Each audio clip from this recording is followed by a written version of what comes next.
We had a question come in about certain practices during the Mass. This person asked specifically about holding hands during the Our Father, or raising their hands up in the air during the Our Father.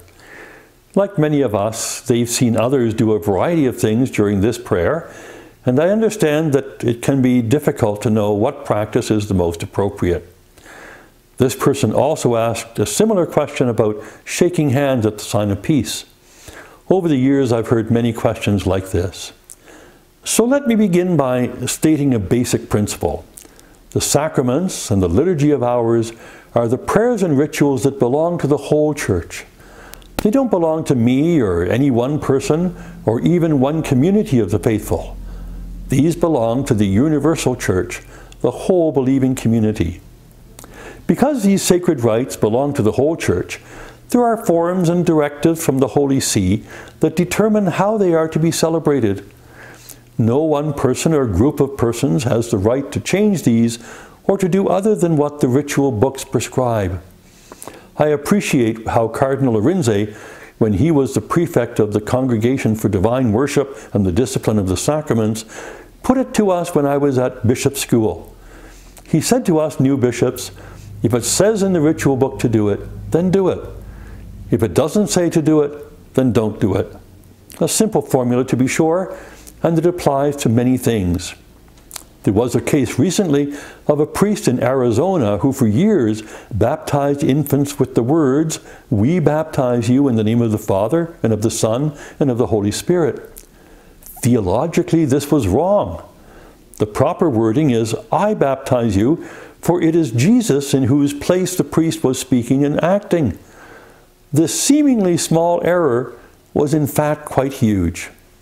Getting back to the question of raising our hands during the communion rite of Mass, the Missal says this just as we are about to pray the Our Father, and I quote, "He," that is the priest, "extends his hands and together with the people continues, Our Father." There is no instruction for the people to extend their hands in a similar fashion or to hold one another's hands.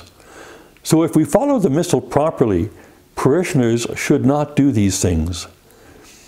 A little further after the prayer for peace, the Missal states, then the deacon or the priest adds, "Let us offer each other the sign of peace." And all offer one another a sign in keeping with local customs that expresses peace, communion, and charity. The priest gives the sign of peace to a deacon or minister, end quote. So there is actually no one action assigned to this sign of peace, but that it should be, quote, in keeping with local customs. So really this can be a handshake, a bow, a warm smile and greeting of peace. The Missal leaves room for all of these interpretations. You may also notice that it isn't suggested that the priest go among all the people for this sign of peace. Now, COVID has forced a certain restraint on physical contact in all situations. As we emerge from the pandemic, some of these issues may be brought to light again. As a final note, I'd like to speak of prayer services that are not part of the Church's official liturgy. Many of us may belong to or have experienced movements in the Church that are not part of the official liturgy.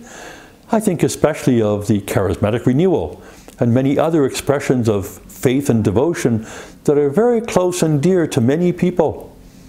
I myself have taken active part in such movements over the years. These movements are very important in the life of the Church, as they encourage prayer and piety, outreach and charity in the many thousands of their followers. It is in those contexts that more spontaneous actions and prayers take place. For the most part, these are fine and to be encouraged. They won't be for everyone, and they don't have to be. But the Church's liturgy, namely the sacrifice of the Mass and all sacraments, is for everyone. The sacraments have been given to us by Christ and His Holy Spirit so that God's many graces may be strengthened among us. It is in the lay movements that particular practices take root, and some have found their way into the celebration of sacraments. These practices are not bad as such, but they are not proper to the sacraments, which are the domain of the Church as a whole. I want to thank you again for for your questions, and I look forward to receiving many more in the future. Until next time.